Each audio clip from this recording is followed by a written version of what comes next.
Well, good afternoon, everybody, and welcome to Making Your Early Years STEM Inquiries at Home Ready, facilitated by Ray Mercer. We're really looking forward to a wonderful session today with Ray.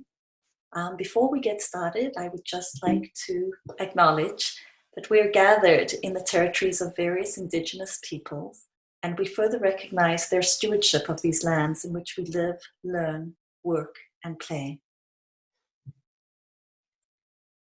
We're just delighted that Ray could be with us today. Ray is currently a STEM inquiry teacher in the Toronto District School Board, where he spends the majority of his time working with kindergarten students. He has written curriculum and support resources for STEO, OCTI, the Ministry of Education, and the Learning Partnership. Ray's been involved with integrating technology and the design process into his classroom, as well as supporting other teachers since the beginning of his career in the UK. This has led the award-winning educator to regularly deliver district workshops, present at Canadian conferences, and consult with educators throughout the province. So without further ado, I'm going to stop sharing my screen and hand you over to Ray Mercer. Welcome, Ray. Hi, thank you. Just give me 1 second, and there we are. Thank you so much for this opportunity. So this afternoon, we're going to look at making your early years STEM inquiries at home ready.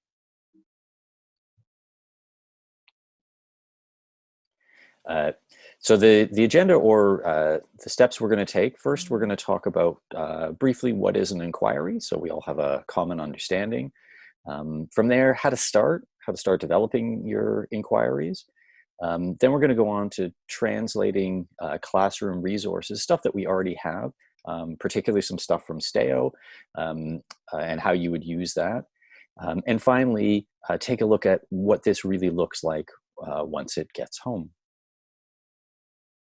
So we're going to start with inquiry. Inquiry is basically asking questions and expanding understanding. So the idea is that you really build on our students' natural curiosity, and that's going to lead them to developing higher order thinking skills. That notion of natural curiosity is a great place to start. And fortunately for us, there's a document actually called Natural Curiosity. The version I'm pointing out here is the first edition. There's a link here to it. It's still free as a PDF. And it points out that there's really no single way to start an inquiry. One of the things you really should think about doing is taking your class outside and then giving your students the opportunity to observe natural phenomena. You want to elicit their prior knowledge and give them these hands-on experiences so that they're going to ask questions and relate them to things that they have done previously or previous inquiries. As I said, this book is now in a second edition. Unfortunately, this one is not free. If you were to click on the link attached to this page, it'll take you to it. And one of the biggest differences, clearly in the title, is it brings in Indigenous perspectives into your environmental inquiries. So how do we start? Well, we've got our students at home, and that makes for some interesting problems. So what I would recommend, if possible, take yourself outside. So instead of, like we would normally do, taking our students, you go outside and ask yourself the question, what do I notice? So I started doing this. First, I was literally looking out the window, and I noticed some interesting clouds and the way the sun looked and what was happening to the trees. But also, I'm very fortunate, the part of the city that I live in, there's a ravine or part of the Don River, and the ducks are clearly back. And also, when I was walking around, I noticed the trees and the flowers were coming out and starting to bud. So of all of those, the one that seems the most interesting to me was, looking at plants and flowers and things that are starting to grow. So because of my ability to go outside, and I'm very fortunate that I have all these things to go and look at, but I'm also fortunate because my students live in the same neighborhood as I do. But I can't guarantee that they can get outside and have the experiences that I'm having. So I'm going to have to find those virtual resources so that we can have that shared experience. One of the ones that I quite like is Bookflix. Bookflix provides both a pairing of fiction and nonfiction books. Right now, Scholastic is offering a great many of their resources to us for free until the end of the year. So Bookflix is one of them. They've also have this other resource called Shared Reading, which has some really great books that are quite are early years or kindergarten ready. And then they've, as you can see here, there's a few others. They might not be perfect for kindergarten, but they're definitely worth looking at to see if you can find ideas or things that you could use. Again, these links here will take you right to the Scholastic page where they explain how to access these resources. Another great place to start is with your district's library webpage or Learning Commons webpage. So the one on the left is the one from the Toronto District School Board. The area that we're most interested in for what we're doing is the Read, Learn, and Watch. If you click on that, you'll see the many resources that we have access to. Some of them still require passwords. It's likely that many of them your district also has access to, so you should already have the passwords. But also a bunch of them, the vendors have said that they're providing them to all students for free, at least until the end of June. So you should click through and see if there's anything there that's of value to you. Another one that I often use, this Library Learning Commons, is the Waterloo Catholic District. It's very well organized. Again, it's public facing, so it's a website. It's not behind their firewall. And I rely very heavily on their curriculum guides. They divide them by subject and by grade.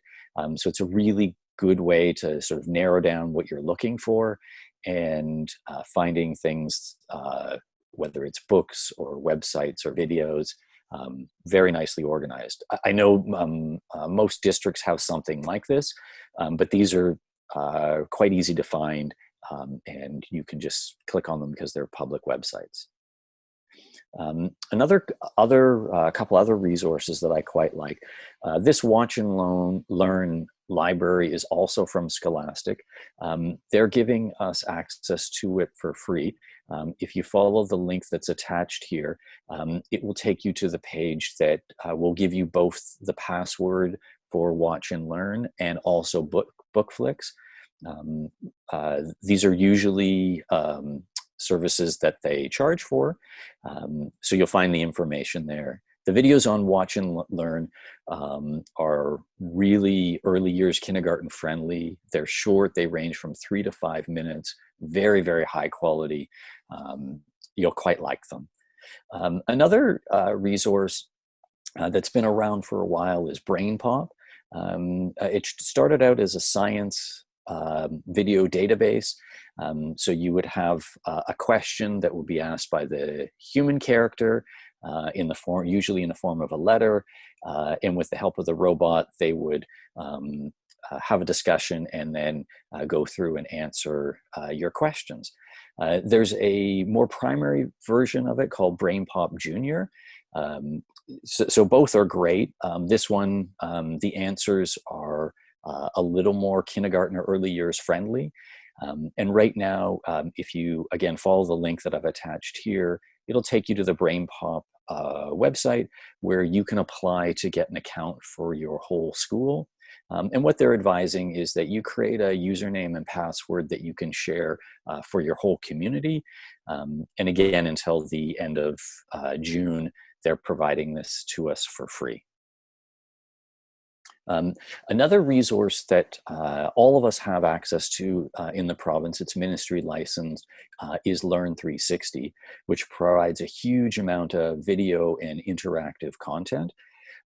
For the early years in STEM, I particularly like these two series that you can find there. So Nina and the Neurons is from the BBC. Each video is about 15 minutes. It starts with a question with Nina in the lab, asked to her by some students. She then brings them into the lab for an exploration, and then they go on some sort of field trip, and then returning to the lab to do a little more work or some more experiments. Great series. Not all of it is on Learn 360, but a great deal is. And my younger students, kindergarten, grade 1, 2, even grade 3, quite like it and will respond to it. And then some of the stuff is really easy for you to model yourself. The Fixies is another series. These characters will go and discover things, and as the title suggests, fix things. These videos are also quite short, 4 to 5 minutes. The entire series is not on Learn 360, but a great deal of it is. And because it's there, you can search it by keywords and grades. You can find a lot more of it on YouTube. But to start with, I would try there. Again, my students respond really, really well to these videos, and we've had some great discussions because of them. Another couple of places that I like, these two are from PBS. So there's a program called Design Squad, another one that many of you will be familiar with, Peep and the Big Wide World. Most of the early videos you can find on NFB because it was originally created for them. So a lot of the stuff is sitting there. But if you go to the PBS sites, which I've linked here, with Design Squad, what you get, among other things, is these really well thought out challenges. And they're not necessarily ready for our early year students to do on their own, but it gives you a good idea of the sort of materials to look for or to ask your students to find. And then they will be able to gather them to do this stuff. Each of the different challenges that they've set up, has the list of materials, videos, help, tutorials, and it's all very short. Like the videos run from 1 to 2 minutes. Then with Peep, if you go to the link, they've actually gone quite far to create units.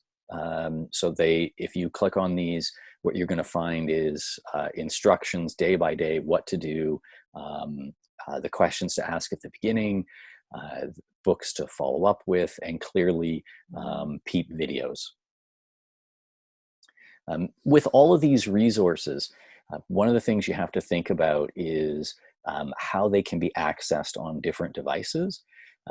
In the Toronto district, if you said that you didn't have access to technology and you were in the early years, you were provided with an iPad. So again, each of the resources you want to check and see if they can work on something like that. Some of our students had laptops and they're working on them, but we do definitely have families that are mostly working off of phones. And that becomes more of a problem with the iPads and the phones if some of the resources are a little bit older and they were written in Flash, because often those things just will not load on the phones or the tablets. So what we try and do is when we find something, we check it on multiple devices to see if they work. And all the ones that I've shown you so far, we've had a lot of luck on all the different platforms. So now that we have an idea of some places that we can get resources or develop those shared experiences with our students, it's great to start with resources that we already have and start doing the translation to how that can happen at home. A few years ago, I had the opportunity to work with a bunch of kindergarten teachers to create SEO inquiry resources. So we developed units on butterflies, gardening, painting, and families. As I showed before, when I was looking, I was noticing the plants growing. So I'm going to start with garden inquiry. So this inquiry will take us through a full inquiry process. And again, it would have focused on gardens, both indoors and outdoors. So each of the units are set up in a very similar way. So they would all have a chart in them that looks like this, explaining the inquiry process and letting you know what a student would do and some ideas of what the educator would do. So you have an initial engagement, an exploration, an investigation, and then a communication phase. So at the beginning, you'd get the children to discuss what makes a garden inside and outside the classroom. Then you'd move on to an exploration where you would start to create things that would belong in different types of gardens and exploring different kinds of gardens. In the investigation phase, we definitely want to look at how plants grow and how to keep them healthy. And then finally, we're going to think about how we can communicate what the students have discovered. I see a couple of things in the chat. Is there anything I need to respond to? A couple of things. One of the questions that came up was that there was issues accessing the free TDSB site through the virtual library. So just wanted to make sure how they actually get to that. So if you go to the TDSB virtual library, some of the stuff says that the vendor is no longer requiring passwords, and some say that you still do need the passwords. So it really depends which resource. So I just wanted to show you what's available, and everything that I'm showing here, I've given in the slide deck. You'll get access to passwords to get into those. But most of the resources I've discovered other boards have access to. Does that answer the question? That's awesome. And then the other question that was asked was about the use of digital technology across different learning platforms. Will is saying he knows there are some Google classes out there, but his board is a D2L board and he's trying to make his site more kinder friendly. That's an interesting problem. When it comes to Brightspace, there's no real skin for kinder. They don't differentiate. So it is a bit of a challenge. I know this is a bit of a tangent, but one of the positive things about Brightspace is there's a way to instead of writing text, you can change it so you view it as HTML. And what that means is that you can embed video. So what you could theoretically do is, give your instructions into a YouTube video, and then take that and get the embed code, and then you can cut and paste that into D2L. So the kids don't actually have to read anything. You can just talk to them through video. That's my best suggestion for that. Am I allowed to say something at this point? Oh, please. Yeah. So thanks so much. I mean, I don't, again, this is my first session with OTF, and I want to say thank you because the information that's coming out so far is incredible. But I am the one that mentioned about making my Kinder site more friendly, and using the Brightspace D2L, I'm just been kind of exploring using a Google slide as a background for like a classroom. Like, let's say, a classroom where there's a library section within that slide that kids can then click on and go to different read alouds or things like that. On my laptop, it looks great, but on the other devices, it doesn't. And I'm just trying to find a way to make it look better, I guess, for the plethora of devices that you had mentioned just a few moments ago. So if you're using slides, my advice would be to only put one thing on a slide. Or if you were instead to use, I'm assuming because you have Google Slides that you also have access to Google Sites. What you might do instead is set that up on as a Google site. The same sort of thing, but instead of building a slide deck, build a website, put the link to that in D2L, and that will bounce them to this website that really will reorganize the view on a phone or a tablet very, very nicely, as opposed to trying to massage the slide deck to do a better job. Gotcha. Okay. Thank you.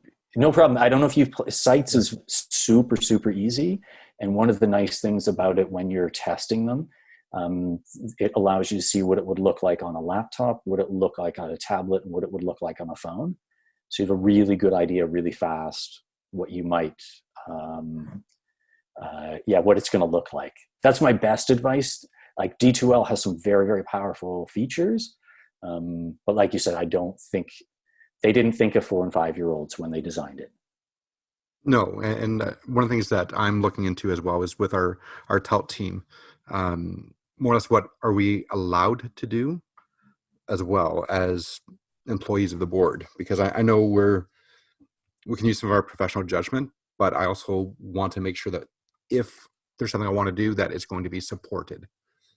Right. At least in my board, as long as I do it on our Google Suite and it's a product that they've given me access to, then I'm good. Clearly, I'm allowed to share myself. Maybe not my students' work unless I have permissions, things like that. But for the most part, you should be able to lock it down in such a way that only your students can see it. Yeah. Okay. Thank you. I don't want to. No, it's okay. All this time. Thank you. No problem. Fabulous. Let's go. Okay. So like I said, I'm interested in plants right now and growing things. So what I did was going through those resources, and these are things that I have actually used with my students in the past 4 weeks. So I found this set of books, Planting a Rainbow and It Could Still Be a Flower. To get them talking and thinking about growing plants and how that happens. That other Scholastic database of videos, Seeds on the Go. I'm not sure how clearly you can see, but it's only a 3-minute video. And the quality of it is very, very high. So it's quite lovely and fast. So I think I've got a couple of sparks for my students. Then I need to give some thought to how to document their learning. So this monograph, Pedagogical Documentation, gives me a whole lot of ideas. But I'm pretty much thinking that I'm going to be looking at a video of the students' work or photos and some sort of writing. I'm assuming that a parent is working with the child. So that's what I'm picking from here. There's a whole lot of other choices, but I don't think I'm ready for all of them yet. So what I created for my students was a chart like this. So I'm imagining that each of my students is in a 1-room schoolhouse at the minute. Clearly, this is not something I would have done with all my students. I would have done it as a group, and we would have collected this information.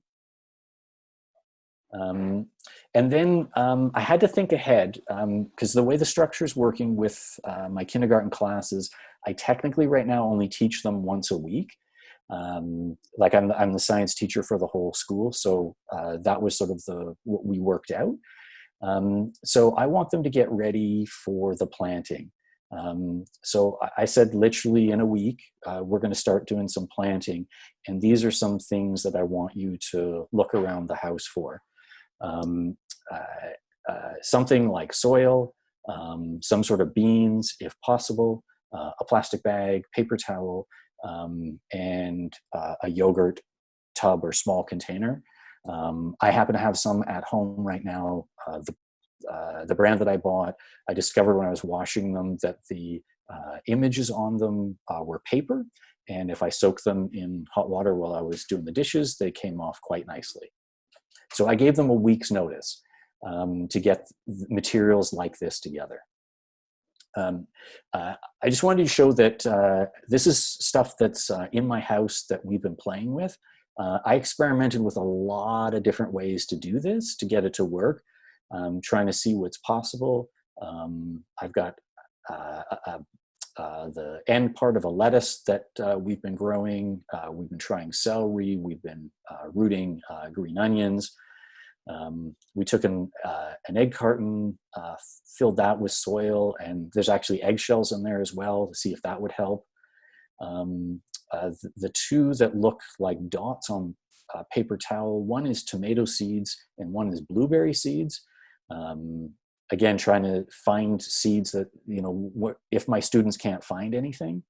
And the last one is I cut up a melon, and those are literally in a jar with a piece of paper towel at the minute, seeing if they will sprout. So this is, for that first activity, this is what my students, some of my students sent back to me. What I find really interesting about this is that not all my students came up with the same answer. I have to admit my two favorite answers are that to make a plant grow, you need to wait, and that you definitely need love. That was, I think that's quite lovely, and it speaks to the students that did this. The other thing is in the assignments that we're sending, and when we first started, it was we weren't using Google Classroom or D2L. We were sending emails with the directions to the parents. And we clearly said, like, don't worry about how we've organized it. Just use a piece of paper. And that's what they did. So after giving them a week, what I sent with the next assignment was, of all the experiments I did, the ones that had the best success. So the end of a carrot worked really, really well. So cut off the end, got one of my small yogurt containers and floated it in water. The next one was the bean, and just the same sort of thing. I know not everyone soaks them in water overnight, but if you do that step, they tend to sprout a little bit quicker. Are there any questions about this so far, or we're so far so good? I think we're doing pretty good. I haven't seen too many questions, but I am interested in the carrot that grew, because I put mine in the soil outside and the rabbits got it. So now I know to just put it in a yogurt cup.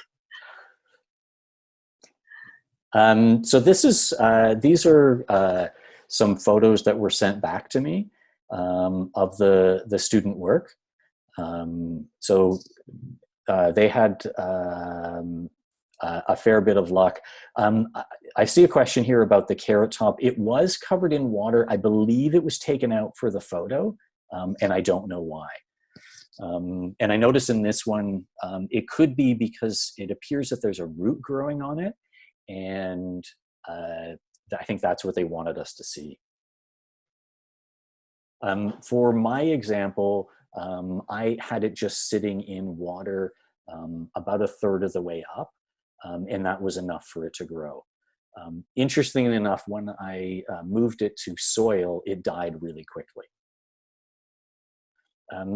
Another couple of my students did this a little bit differently. They found different things that they were going to sprout, found completely different containers, and had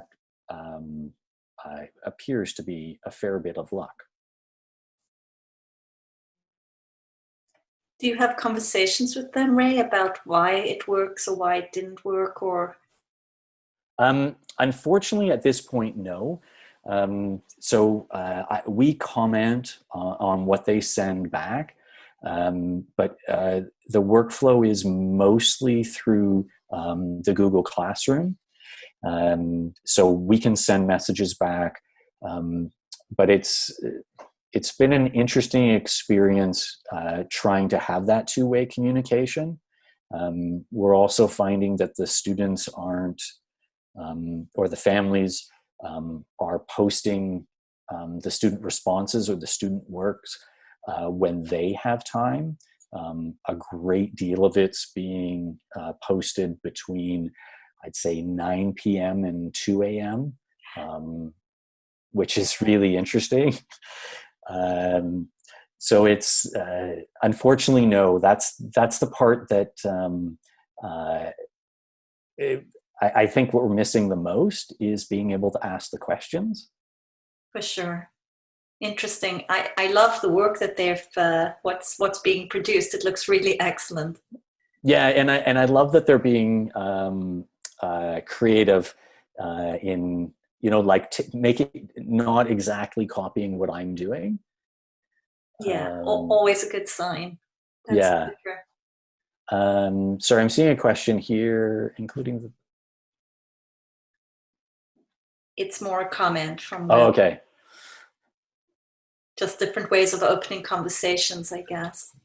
So I'm hoping these are visible to you.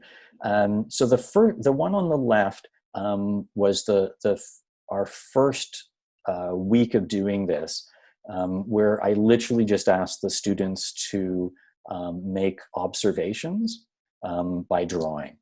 And then the second two, we had gone on in a subsequent week to also talk about how you would make observations and the tools that scientists would use. And so what you're seeing here is the students are starting to tell me what they're seeing and how they're doing it. So one student is telling you that they touched it and used their sight, but they're also showing that they're measuring it. And what I quite like about the one in the middle is they clearly planned for the rest of the week. And they submitted this sort of the day that the work was given. Unfortunately, they didn't put it back in with the rest of the week, where the last student showed what happened over the week and also told us what they were noticing. Ray, you do have a question about whether you have a broad range of learners participating, so JK versus SK, etc. Yeah, the families that are submitting this kind of work, some of them are JK, some of them are SK. When it looks like a child's writing, those tend to be our SKs. Where it looks like a parent writing, it tends to be our JKs, but that's not 100% true. So that in the instructions that we give, we do suggest that the parents help. But these are like the one on the far left is a JK. The other two happen to be SKs. Awesome, thank you.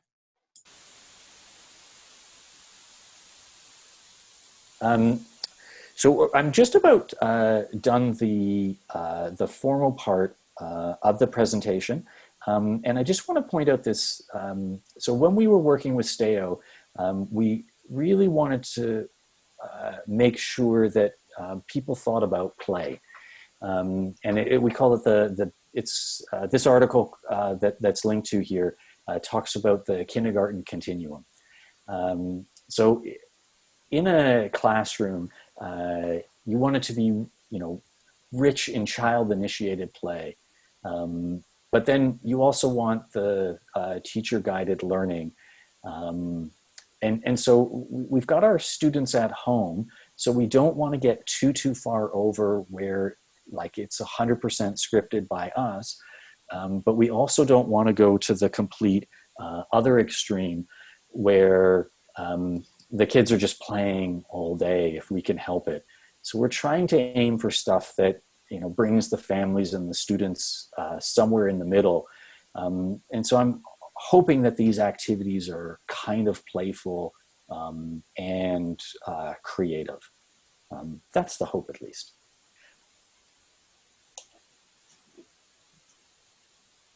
So at this point, so that was the formal part of the presentation. My hope is now that people would be interested in a conversation or have specific questions of other things that I'm doing or things that I've pointed out today. Awesome. Ray, do you want to stop sharing then? Yeah. And let's come into sort of a conversation mode. We've lost your video. Yeah, I'm just about to turn that on. Okay, great.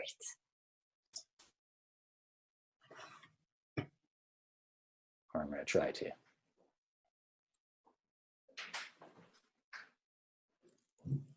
There we go. So you have a first question, which is about the role that your DECE partners play in the process. So in the team that I'm on, so there's 2 other teachers, and at the minute only one DCE. And so when we do our planning every week, she takes an active role in, discussing. There are certain activities that she's more interested in. It turns out she's fantastic at building videos. So when we're making instructional videos or some of the work that we've done turns into the best way for the students to show it is in video. So they submit them, and she's been doing a fantastic job of building those into something we can share back. When we were in school, everything we would do each class was a partnership.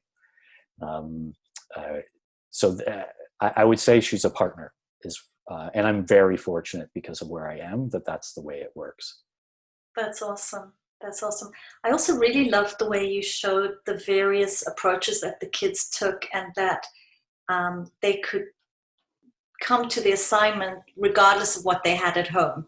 Because I think that's a big challenge for everybody right now. You don't really know what people have access to at home.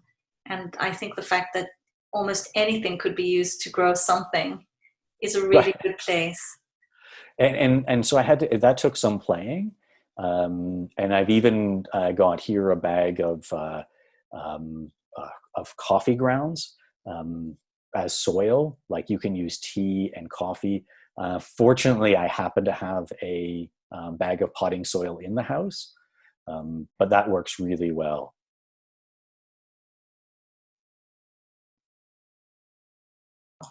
It's great. And I see that people are commenting about how happy they are to hear the notion of partnership, and that in Google Sites you can have the students upload samples too, which sounds really great. There is a question about how are the students or their parents sharing their photos? So we do that in a couple, 3 ways, unfortunately. So we have some families, even though we chose to use Google Classroom, not Brightspace, even though we have all our families in there. Some families still prefer or find it easier to just email. So they're taking photos of the work, they're emailing them back, and then those get sorted back into folders that we had previously to keep samples of student work. So that's one way. The second way is through the Google Classroom. So each time when we make one of those organizers or an assignment, that every student gets a copy. So some of our families have been editing that, inserting pictures or using some of the adaptive tools that we have that you can write right on a PDF or a document. But a lot of them, because they're using iPads, what happens in Google Classroom, when you hit the submit button, one of the options is just to take over the camera and shoot a photo. And so that's what they're doing. And then a final thing that we've tried, which is solving some problems and creating others, which is creating a Google form. We're experimenting with that a little bit. So you can have a question, what's the student's name? What assignment is this? And then you can have them attach a file. And again, if you have that open on your phone and hit the plus. It lets you shoot a video or a picture really, really easily. Or if the photo's already taken, you can grab that from your camera roll. That works pretty well also. The downside is everything is sorted into a giant spreadsheet. So if you don't think like a spreadsheet, that isn't fantastic. Mm-hmm. I like this question from Leslie is, if you have a child where the family is not as engaged in the activity as you would like, do you have a process of sort of you taking daily pictures so that the students can still comment on what they're seeing from what you've grown? Or what do you do in that circumstance? For that one, I have been sharing what my stuff looks like, but it's, like I said, it's a kind of a weird scenario where our 2 kindergarten classes, I only technically work with them once a week in this current situation. So I only take the lion's share of communication with them, presenting to them once a week. So it's a weird scenario. So my timelines aren't as compressed as they should be. So if it was my class, that would be an excellent strategy. And so my colleague that's doing the butterflies right now, she sends photos every day of what's happening. Great.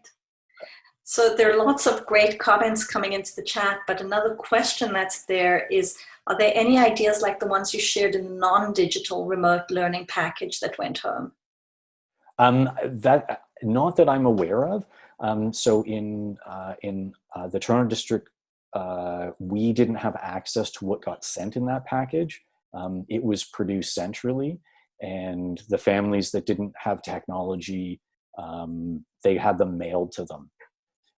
And we actually had one family who received one of these packages and noticed that there was other grade work in there, and didn't realize it was a generic package. So we had to advise them, you just have to go through and find what they determined was kindergarten work that was in there. So no, we haven't done that. What we do is that any of the families that don't still have access to technology, like as in an iPad or a laptop of some kind, we still email them daily. We're really fortunate. We have email addresses for every family. And so that was, so we just send them the work with instructions on how to, like what to do if you require a piece of paper. And like I said, we test any video or ebook that we send home so that it can be viewable on a phone. So when it comes to zero technology, that we don't have a problem with anymore, because within the past week, all our students have been provided technology. Mm-hmm. Great. There's a little conversation going on the side here between Nadine and Jacqueline about, and Leslie, about the fact that I've seen this too in smaller towns and communities, teachers are doing drive-by cheer visits. And so one of the things Nadine said is what they're doing with theirs is they've put seeds and some soil into the packages that they're going to be taking across. So, but in other cases, people are not allowed to even go to other homes, like to the homes of the students. So it's very tricky. You see how different the situation is, and the reality looks very different across the province.